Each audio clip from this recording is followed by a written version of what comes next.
Hey guys, welcome to the Yankee Health and Performance Show. Today I have the owners of CrossFit Override in, is it Thomaston? Thomaston. Tommytown. Here to join us on the show, and we're going to talk about some things like training through COVID. So first, I want to just start by introducing you guys and let you guys introduce yourself and talk about your gym and kind of how it started and how you met Brendan and got associated with us a little bit. Cool. So I'm Nick. Grew up next to these two guys. This is my business partner, Marshall and Eric. Best friend and confidant. Did you guys grow up together your whole life? Yeah, pretty much. Really? I was best friends with Eric's brother, and then Marshall and I played baseball growing up. Gotcha. So we've been close for We however live right long. down the road, and these guys, family friends since diapers, right? Yeah. Was it Thomaston you guys grew up in too? Yeah. I was in Plymouth, so I got all the good water. I got part of the hill, trickle down. So you'll notice that in better hair and small things like that. Cool. So you guys kind of grew up together. What made you guys decide to open up? Why did you open up a CrossFit gym? So the three of us were all kind of working at different gyms in the area. Marshall will tell you that he was the one that got me into CrossFit. It's a lie. Don't believe him. No. But we had all kind of been following some stuff, doing some blogs online, and then we actually really started working out together. We took my barn, kicked my parents out of the garage, and we started to kind of set up our own little shop there. We had a squat rack. When was this? This was back in probably 2014. Whoa. Okay. Yeah, so we had a squat rack, a pull-up bar, a rope, a set of rings, and then we slowly just kind of started to grow from there. Okay. And that kind of, turned into some passion, and we started having some conversations about, can we make this happen, or when are we going to make it happen where we can have our own spot? Me begging these two to do it. Did you guys train people out of the garage? I did. I had so Nick had actually, he was a head coach and pretty much ran the show at Integrated Athletic Performance, but it was then he converted it and got them to switch over to CrossFit Oakville. And then he ditched their asses for good reasons. But I started out of my gym. I did a lot of youth sports. I started in baseball, really. That was what I played in college. And so I was training athletes when I had gotten injured. So I started, if you can't do it, you got to teach it. Yeah. Coaching, and then the sports side went hand in hand and started to slowly learn more. And then it was fun for me. So locally, just people around, the kids I had worked with, the youth leagues I was with, would come in and do sessions. And so then their parents, and it slowly grew to where I had a couple, I had 3 generations, one of them a grandma, a mom, and a daughter, and their son, and they were awesome. They were funny. They all trained in the garage. Yeah. Damn. All the OGs. That's funny. So shout out the Sprags. So did you guys know that you wanted to open a gym before doing all of that? Or what was the life plan for you guys before you found your passion for CrossFit? So for me, I know I went into school for sports and exercise science. Okay. I played baseball in college, and during my freshman and sophomore year, I went to this gym, and they were training primarily athletes. Gotcha. So I went through the training as an athlete, and I really kind of fell in love with it. Gotcha. So I knew that was something I wanted to do. And then I quickly kind of started talking with them, and I got an internship, and I started working training athletes right after college. So this was the plan, or maybe not owning a gym, but the exercise. plan was I wanted to coach, I wanted to train. Okay. I thought the lifestyle was cool. It allowed me to have the freedom to work out and set my own schedule and things like that. So cool. Definitely. What about you? I partied a lot. I wanted to be Dan Brazilianaire before he became a thing. But I would say I matured a lot, and honestly, CrossFit was a big thing for me because where I was in college wasn't where I wanted to be. Yeah. And it really wasn't taking me anywhere in the future. So it was a good thing, and meeting with Nick and Eric and having them kind of showing me the light. I swear my first 2 years I was living a double life because I was hungover from my partying in college before, and then I'd show up to train the next day. But it was something where once I found it, it was an immediate, connection, and it was something that I knew was, a life-changing experience truly. Yeah. And you guys did this right out of college? Yeah, we were kind of in the middle. You were definitely still in school, right? Yeah, so I had a little different route. I didn't really have, this wasn't in the plans, opening a gym, but I have family in law enforcement, so that's originally what I went to school for. And then I got a job as a security guard, and then, I started working with these guys at IAP because it kind of just, it didn't feel right, that profession I was in. So, started interning, actually following Nick around while he was coaching at IAP. He kind of got me into CrossFit, and then Gotcha. then I sort of changed my major to business. So I knew while I didn't you're in know. school. Yeah, I didn't know I wanted to open up a CrossFit gym, but I knew I kind of just wanted to be to either own something or open up a some type of gym or cool. So it wasn't in the cards at first, but it slowly kind of just grew into that. Yeah. So I feel like that's how it happens to everyone. Like I feel like no one grows up and be like, I want to own a CrossFit gym. Like unless you're like Bruno growing up and like like no one's exposed to it that early. So I feel like it's also just not a very popular profession. Like people go to get a degree in exercise science, and in the middle of it, they still have no idea what the hell they're gonna do when they graduate. Right? Well, I think you're very rogue if you're in this. There's a lot of stigma. There's a lot of research you're probably going to have to do on your own. It's still very new, Sure. Yeah, so, definitely.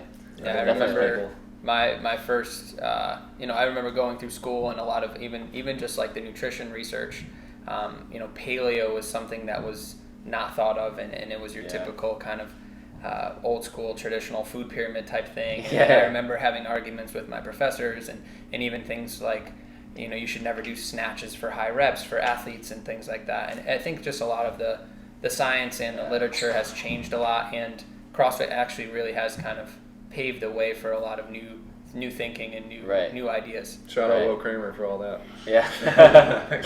Yeah, it's true. I mean, like, if you look at like traditional exercise science, like people shouldn't be able to do what they do in CrossFit. Yeah, like exactly. Adam Klink did a 500-pound back squat and a sub 5 minute mile in the same day. Like that shouldn't be physically possible. But because of the methodology that we use for training, like it allows you to continue getting stronger and continue getting fitter, which are not supposed to be able to happen at the same time. Right. Which I think is pretty cool. Yeah. Speaking of getting fitter, we've been in the middle of a crisis. So for a long time, like people just weren't able to keep getting fitter, right? How long were you guys closed for? So it was just 3 months. Yeah, it was just over 90 days. I think we were right around 100 actually. Did you guys open the same day that we opened? Or I think it was as soon as we 17th. could? First day Yeah. Closed, I think March 17th and opened June 17th. Yeah, so it was almost 90 days that everyone was closed.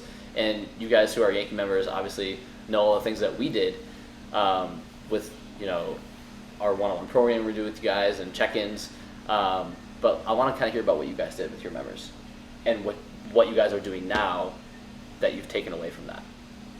Yeah, Cool. so I think from the get-go we started out with, hey, we're gonna let you guys take some equipment home, but we're gonna do some at-home workouts. We're gonna try to stay active and keep you guys moving as much as possible. And I know from feedback from the members, like just having a workout or having something to do that was consistent every day was huge. Yeah. Because everything else in their life was pretty much chaos. So, if you can find the one thing that's for you and that's going to be consistent, I think that's huge. Yeah. Cool. So most of it seems like was prescribing a workout for people to do. And how did you guys hold people accountable to doing it while they were at home? Because I think that was the biggest struggle for people was like, they would get up and be like, no one's here to force me to do it today. Yeah. I think one of the ways we held people accountable is they held each other accountable. Yeah. So we created, it was I think a lot of it was the social aspect of it. So our Facebook group was like really active. Yeah. And, you see there's this one member, Tanya, she posted her workout every single morning at 7 a.m. or 6 a.m. Yeah. And she posted in the Facebook group, and so like everyone, when you log into Facebook and you see Tanya's working out at 6 a.m., it like kind of drives you to want to do it too.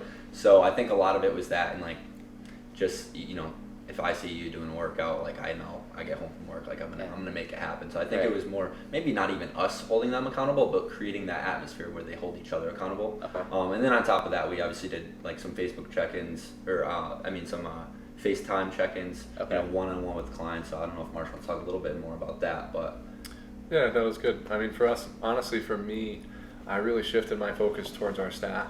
And the members were the prize almost, but the work was on the staff, and it was something to really, kind of know that something like that, we needed all hands on deck, and it really took participation, not just from the staff too, but the members like Tanya, and there were so many people that are influential, and being there to just share. There was so much uncertainty in what was going on, and I think it was something where, for us, the mindset was huge for our members that, okay, these are the opportunities to bring ourselves together and, really be strong between years, something we talk about in the gym all the time, and that was something where it's a perfect example of a way to do that. And so the community and the gym really banded together, the coaching staff really banded together, and we had a bunch of different things that we did every day, that made a difference for everybody. But I think that mindset and having those conversations early, like, hey, this is a big obstacle, but like we always say, the obstacle is the way.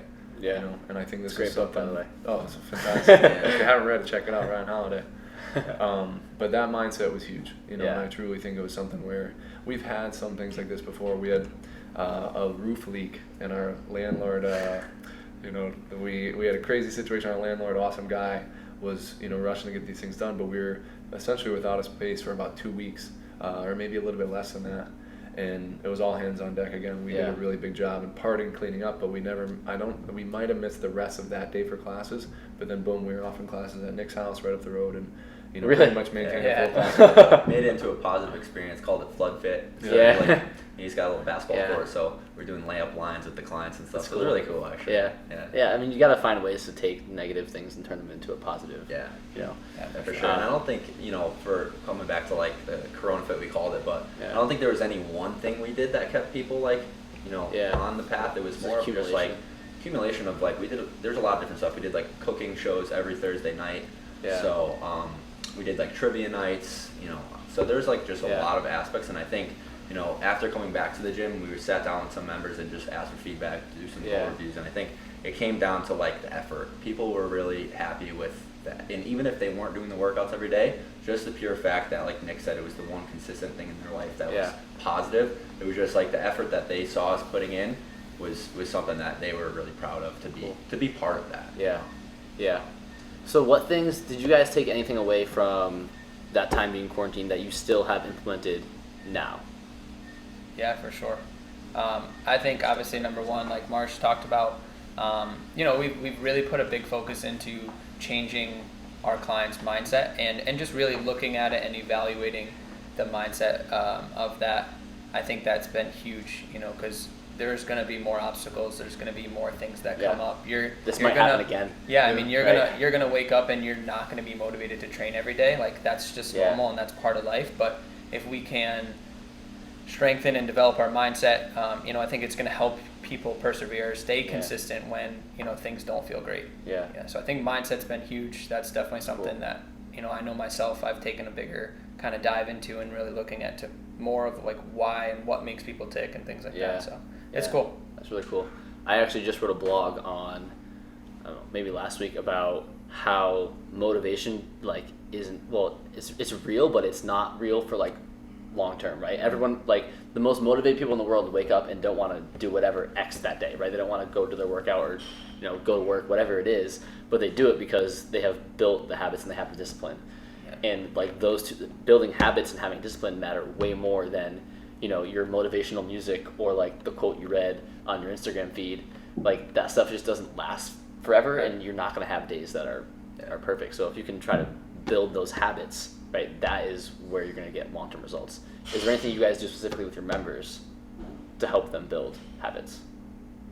Habit tracker. Yeah. Well, What's that? I think honestly a lot of the ways we've done things, but each week we had a focus for Corona Fit, and we were trying to find some, we had a gratitude jar, which was an awesome thing. You just write something you were grateful for that week, and then another week we had them create a habit tracker, and it kind of built off the past few weeks to build on how was your sleep, what was your water intake or hydration, nutrition, and then maybe it was something like getting outside and walking around with no shoes on. I know Country Nick was doing something like that. No, I think that's actually a cool thing, like just getting grounded and like walking in the grass barefoot, like it's very primal. Yeah. You eat bugs too, or? No, that's good. It was fun. Nick picked up shooting a bow in that time, and now he's out in a tree stand. But it was one of those things where I don't know if I know these guys have, but I'm sure it's pretty popular. There was the Navy SEAL Make Your Bed speech. It was a commencement speech that he gave at a graduation. But basically it just says in the speech, long story short, if you want to change the world, start each day by making your bed. Mm-hmm. And basically what he means is if we can start each day with a small task completed, it builds momentum to want to complete another task, which builds more momentum, and it can help us feel successful, feel productive, which usually leads to a better feeling of self-worth and also like more purpose in your day. Yeah. So during quarantine, we encourage people to start by making their bed, but also like really evaluate what they're doing throughout the day and see if they can add in a few more things in their day that's going to give them purpose or help build momentum. We encourage people to try to pick up a hobby, and that's kind of where the bow thing came into. Yeah. But those are really cool. valuable, actionable steps. Like Yeah. what's something outside of the gym or outside of work that you enjoy doing, Yeah. and put something like that in your day. Yeah, definitely. And I think the single, or maybe not the single most important thing, but one of the things that really is, I've realized more and more, just like I did when I first found CrossFit, was, right now there's so much negativity and there's so much uncertainty, there's so much chaos going around. Places like a gym, like CrossFit Override or Yankee CrossFit, it gives you that community and truly what people, if you want to develop habits that are going to make you healthier, find people that are doing it. Right. So having coaches is like priceless.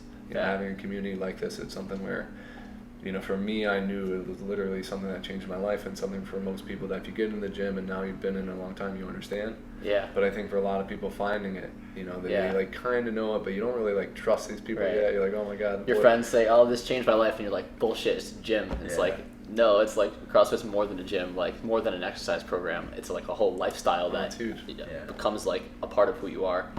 So I think it's building really cool. trust is probably one of those things, but Yeah. the challenge I have for other people is, genuinely just having faith in others and like trusting them, Yeah. to an extent, putting yourself out there to walk through the door for the first time and, Yeah. even spark up a conversation. I think that's Yeah. something where those conversations to me are probably the best things, and because, people's view of the world is what's going to decide what you do. Yeah. So when somebody's like fearful, they won't leave their house. Right. You know what I mean? But if they build that courage up and now they leave their home and then they might get into the gym for the first time, and it's definitely intimidating, but Right. it's something where our job is trying to do our best, and whether it's creating content like this and breaking down some of those fears and showing people that we genuinely care, or running our class that way and Right. introducing ourselves that way. I think that's so huge. So it's as much as the one thing, it's really everything. Yeah. Yeah. It's definitely an accumulation of all the things that makes it valuable. I think too, it's like, I feel like you don't always have to be motivated. It's like, for me, it's kind of, I feel like I've been working out pretty much every day for, since I was a freshman in high school, and it's just something I do. It's just part of who you are. It's like, if gyms went extinct, would you guys still work out? Like, of course, and it's just what we do. Like, whether we had a gym to go to or not, like, you're going to find You something figure it to do, out. whether it makes you feel better, you want to lose weight, it helps that self-confidence. So I think, you don't have to be motivated when you have a deeper why you're doing something. Right. You know what I mean? Exactly. So, Exactly. Like, if you can make, this is what I talked about in my blog too, like, if you can make working out or eating healthy or, going for a walk every day part of, like, of who you are, that is how you get long-term success. Like, I gave the example, like, someone who, like, walks their dog every day, no matter what, like, is going to walk their dog. It doesn't matter if it's snowing, it doesn't matter if it's raining, and it's because they're someone who is a good dog owner. But if you're not someone who feels motivated every day and you can't get yourself to go to the gym, you are currently not somebody who works out every day. Like, that's not part of who you are, and it's not that it can't ever be, but you have to work hard to, like, make that a part of who you are and, like, doing the little things to kind of build that lifestyle around exercise and health and wellness. Sure. Well, got a little fly here. Nick will get it. Cool. He's good at that. So, the fly mask. we're gonna kind of switch gears here, but Nick had a really good question. Actually, no, Eric had a really good question about where we see fitness going in 10 years, right? So I kind of want to just touch on that before we go, and I'm kind of curious as to what you guys think about that as well. So let's start with you guys, and I'll give my opinion at the end. Cool. Peloton. Peloton. For real though, I mean Peloton's a great example. I think, treadmills and bikes have been around for years. Yeah. But then I think Peloton came along and gave people a good experience. Right. They gave human connection to And it's funny, there's an app, I forgot the running app. What is it called? Strava. And I was talking with someone the other day, and they were saying how pretty much like, Christine's my girl or something like that. I'm like, who's Christine? She's like, oh, the girl that talks to you when you're running.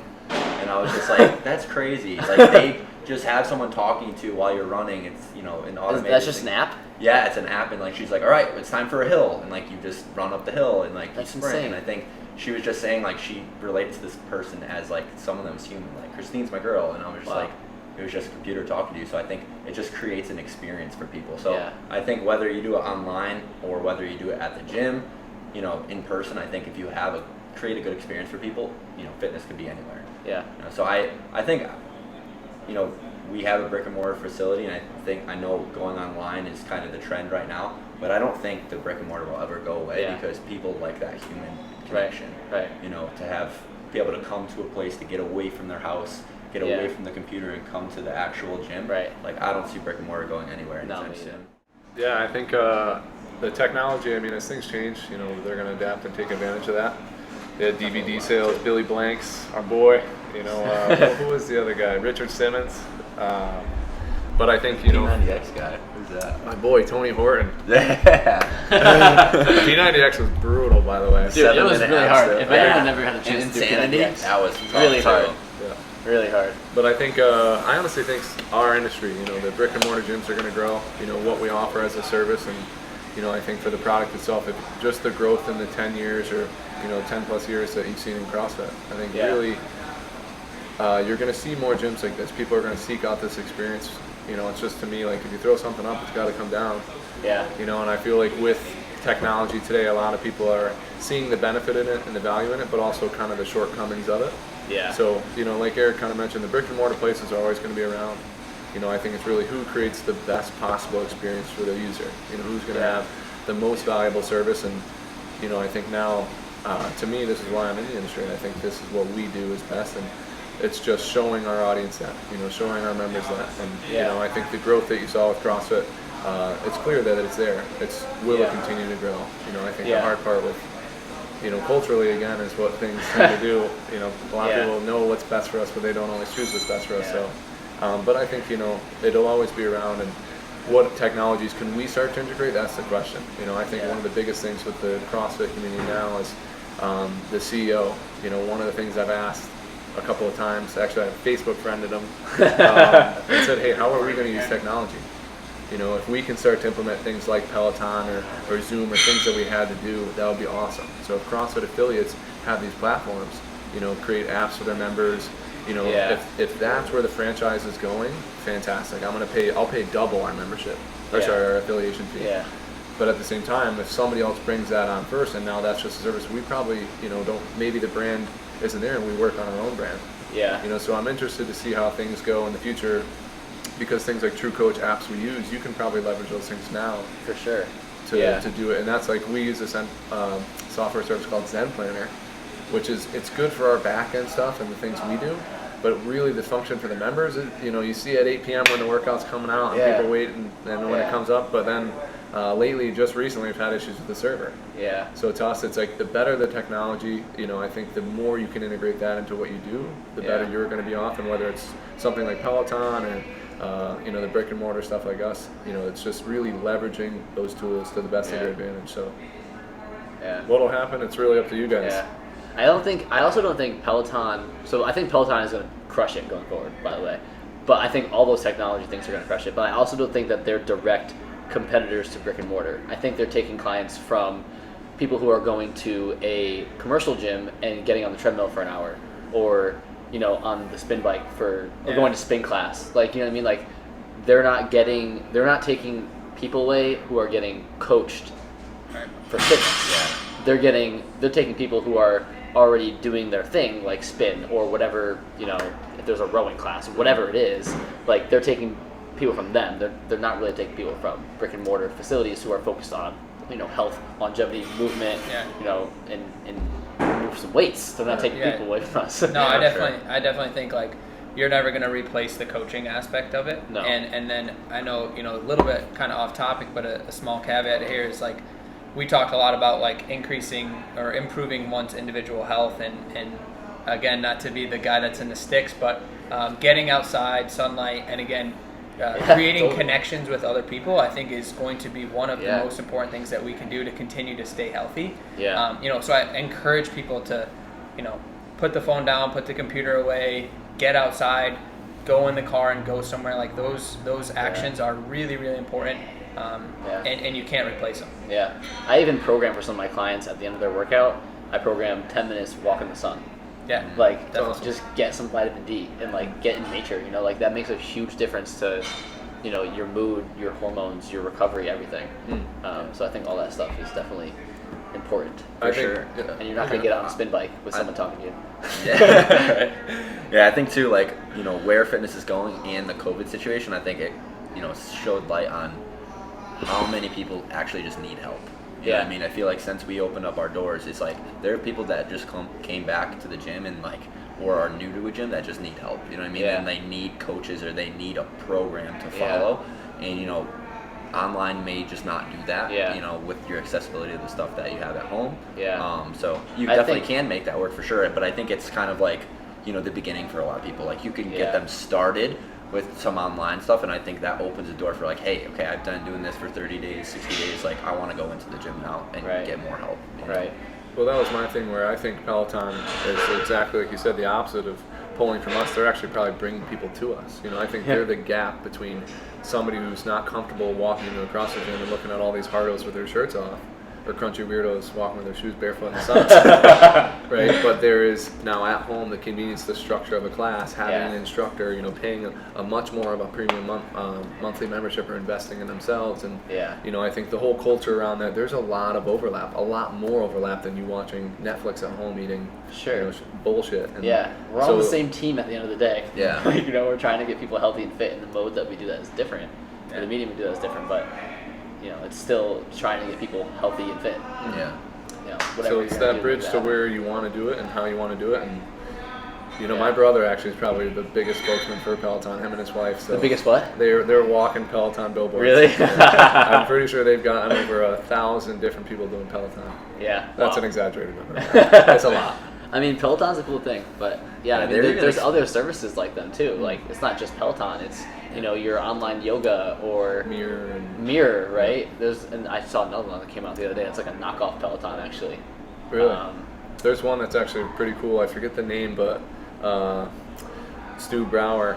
Or it's not Brower, is it? It's Is Stu it from What the Fuck climber TikTok. thing? The Versa climber No, one? he just it's just something where it's a home set. So it's like a Peloton. You get your own barbell, weights, some lighter dumbbells, and it's very similar formatted to Peloton, but now it's really geared towards squats, presses, you know, movements that I think you might see in here.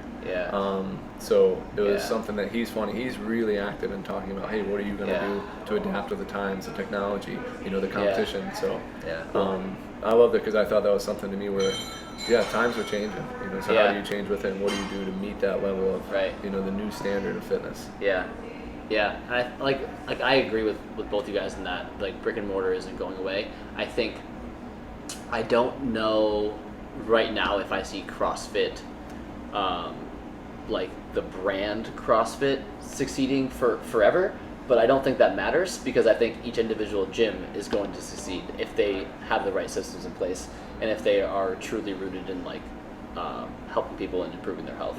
And I think at the end of the day, like, CrossFit doesn't do a whole lot for us other than like give us like name recognition. People type into Google and like they can come, you know. At the beginning, don't get me wrong, I think of every trainer's career, like CrossFit did a lot.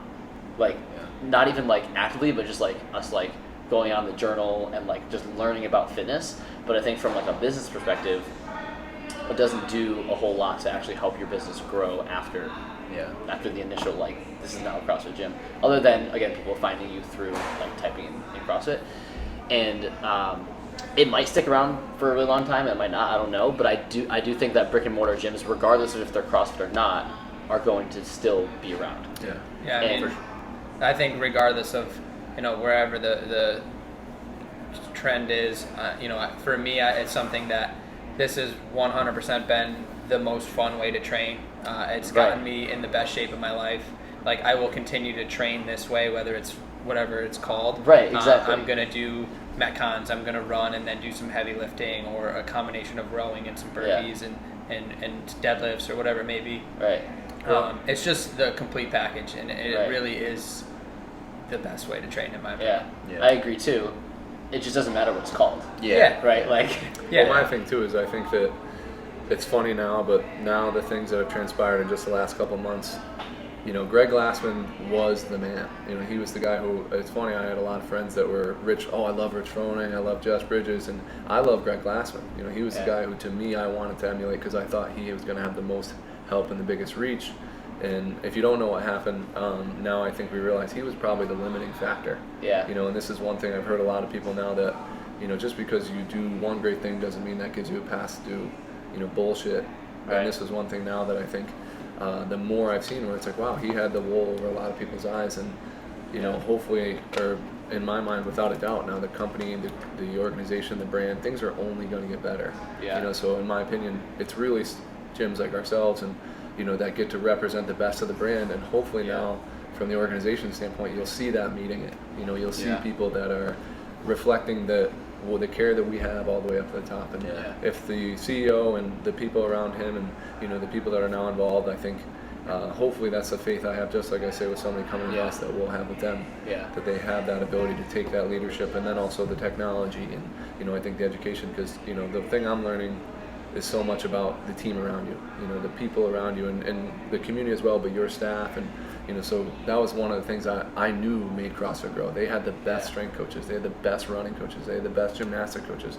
They had the best leaders, I think, in so many different fields, bringing this idea together, defining it, and giving us all kind of structure and something to kind of talk to each other about and grow and participate in. And now continuing to do that has got to be the key. And now realizing, like I said, the problem was probably the dude at the very front, what everyone thought was the best. But now that he's gone, I'm really curious to see how a lot of people leaving, what happens, especially, to me, like I said, some of those bigger names and bigger influences, does it deflect them from getting away? But also people like us, where we could be the next big thing.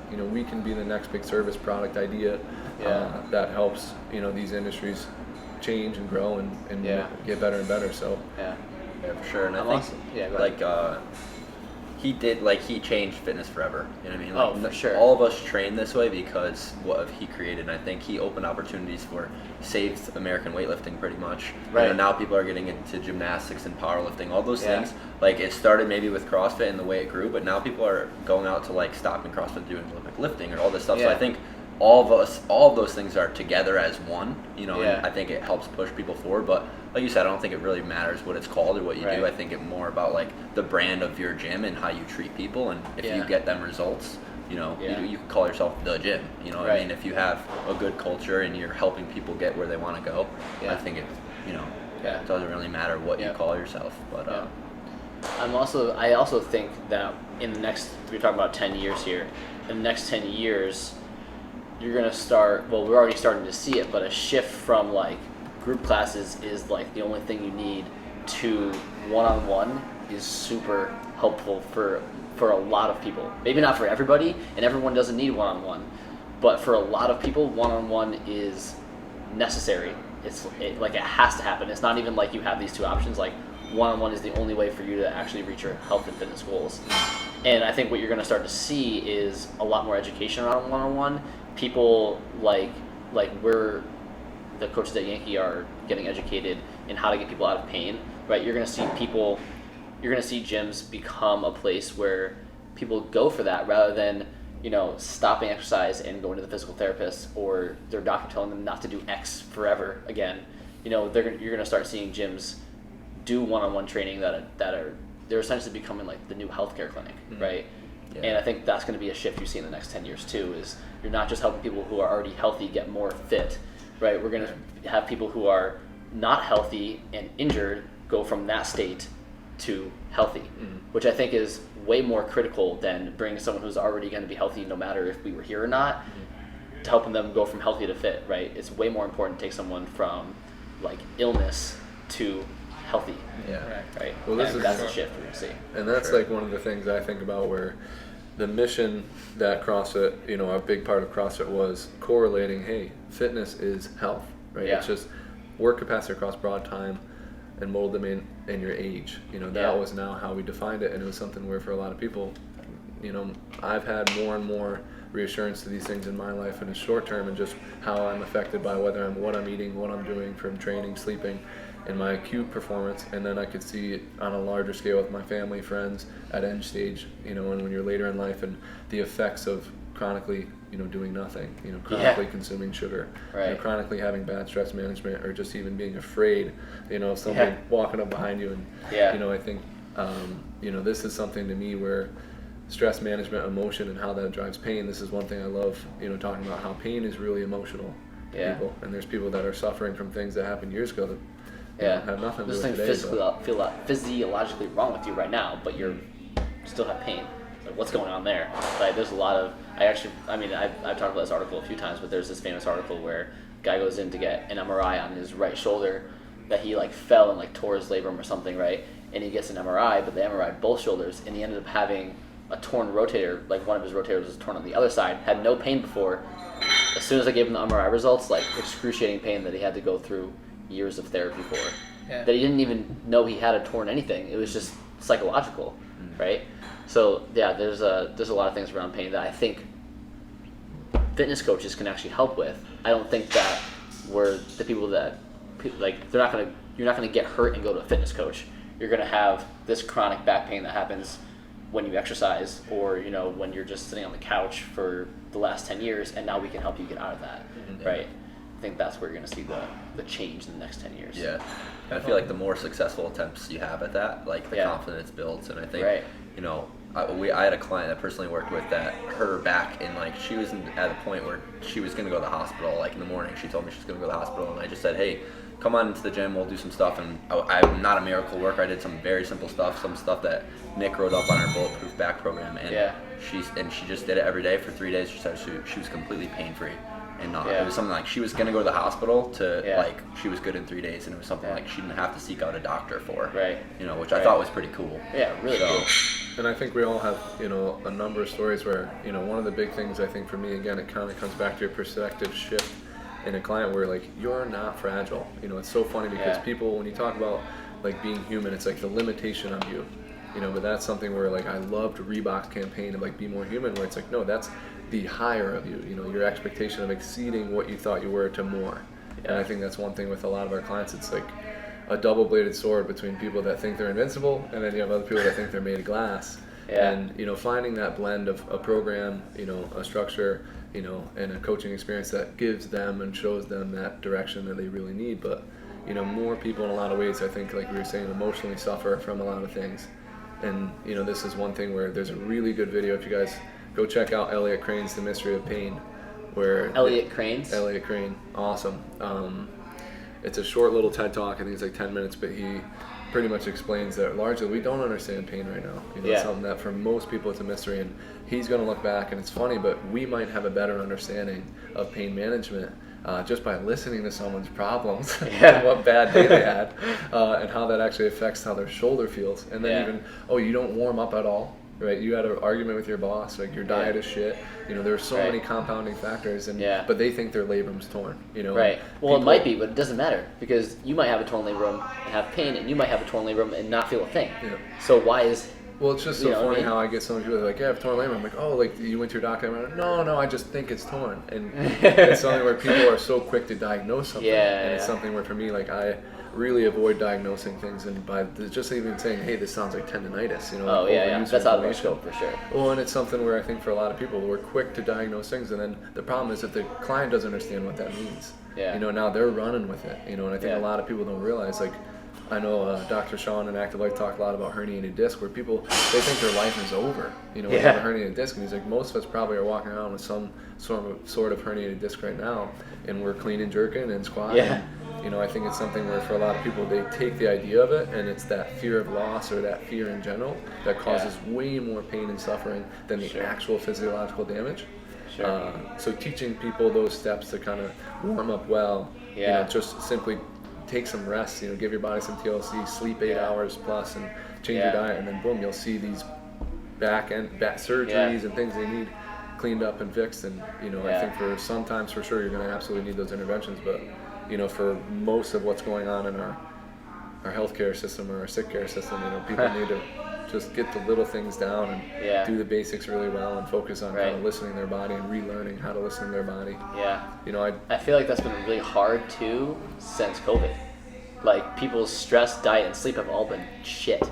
You know what I mean? So like if those things are really bad, like of course you're gonna have X pain coming back. Like I have clients that we recovered from whatever they had going on, and they are out of pain, and now they're back after COVID, and like they're right back to where they were before. And it's like what changed? Like you sat at home, you ate chips, and you slept 4 hours a night. Like that doesn't help you, right? And I think like people don't understand how much that plays into their overall health and the way they feel and their performances. Well, this is my thing where you take any study and show the benefits of exercise, it's always going to link it, whether it's your mind, your heart, your lungs, your muscles, like your neuros, everywhere. And this is where I think now we're seeing on a larger scale, that playing out with even our immune system and COVID and the way people are responding to things. And we'll look back and see the same thing we've already known because of a lot of this research. But, for me, it's something where it comes back to so much that mindset and that culture where, right now, geez, I was saying driving here, we drive through my town, there's, 5 or 6 liquor stores, there's fast food restaurants, McDonald's, Dunkin' Donuts, and, we're exposed by this really, really unhealthy culture. There's no gyms in town, there's really no resources for outlets, to move and exercise. The parks and, things are not what they should be, and, I think it's something where for us as a gym now, it's a huge part of us was giving our community an outlet and giving people an outlet, to just move their bodies, and, I think that's something now where it goes back to surrounding yourself with like-minded people, surrounding your people that are going to hold you accountable, people that are going to help you and lend you a helping hand. And so, that's such a huge piece to that aspect of things, because heart disease, kills 600,000 plus people a year, and it's something the Super Bowl, my buddies and I were drinking beers and wings, and, we get a symptom from our body telling us, hey, stop doing this shit, but we're literally passing around Tums. Taking a suppressant that's just suppressing that symptom, and then 50 years later you have a heart disease rate like we do, and heart attacks, and people are dying every year. But it's like, it was my genes, it was bad genetics, my dad. Well, it's like, he was eating wings and beers too. Maybe, but you didn't give yourself a chance either. Yeah, you know what I mean? Like, exactly. Yeah, that makes it really tough. Well, that's a whole other thing going down, like genes versus expressing those genes, and what you would do in here if you were home drinking, eating, watching Netflix all day. How sitting on the couch just telling your body that it's time to die.